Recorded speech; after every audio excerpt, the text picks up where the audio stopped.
Hi, Mike Coates is here with my monthly check-in. I'm going to check in 4 areas: one thing personal, one thing professional, one thing on the horizon, and one thing worth sharing. All right, one thing personal. The topic is positive frame of mind. Last month, my family and I, we went on vacation to Orlando, and on our way down, we had a few speed bumps along the way. Most notably was the flight delays that we got caught up in with Delta Airlines because of the storms that rolled through Atlanta. And our flight got delayed until ultimately it was canceled. And we were frustrated at that point. Of course, I have 3 kids that are all under 6. And so everybody was just a little bit irritable. My wife and I, we took a deep breath, we paused for a moment, and we said, how can we make this fun?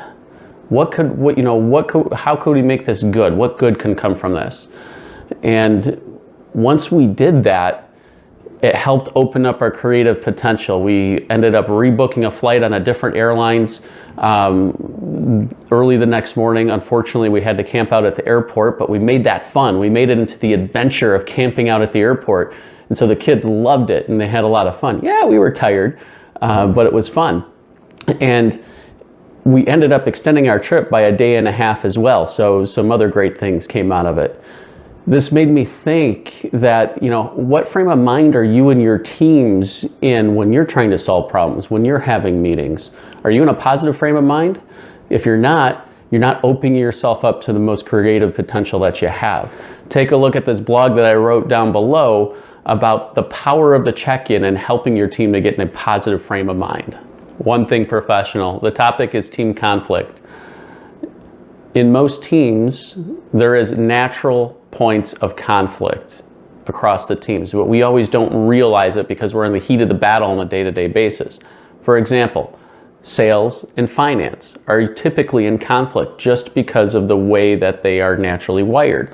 Sales typically likes brainstorming new ideas, makes decisions very quickly, usually is a higher risk taker, while finance is not so high of a risk taker.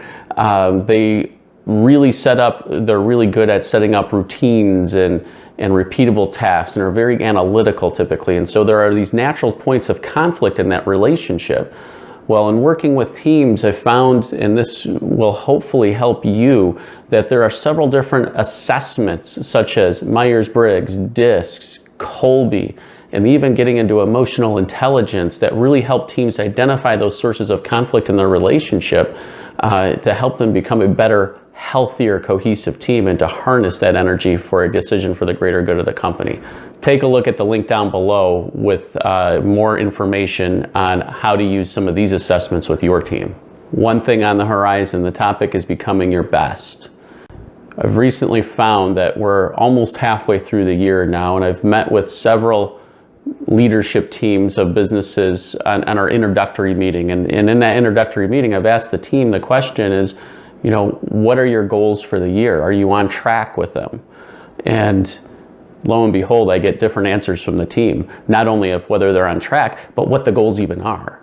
Holy cow, we're halfway through the year and they are not on the same page with what their goals are for the company that year.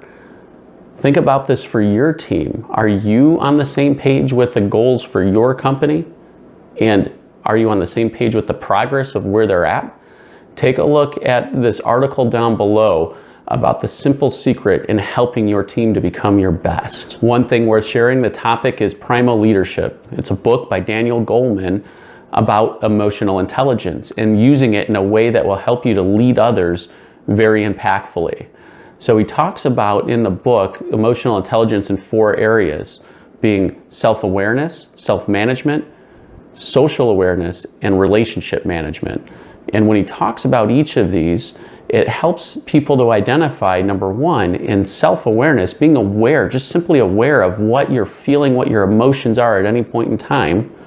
Self-management is being able to not only be aware of those emotions, but being able to manage those emotions and being able to choose how to act and how not to act in the heat of the moment. And social awareness is being able to read emotions in others and being able to understand where people are at emotionally at any point in time. And then finally, relationship management is being aware of your own emotions and others' emotions and managing the relationship in a way that really helps the dynamics move forward faster. Take a look at the link down below to Primal Leadership. Thank you for watching today. If this message resonated with you, and more importantly, if you know somebody that this could help benefit, please forward this to them and invite them to join my blog at gpsforsmallbusiness.com. And just know, I am here to help. Make it a great day.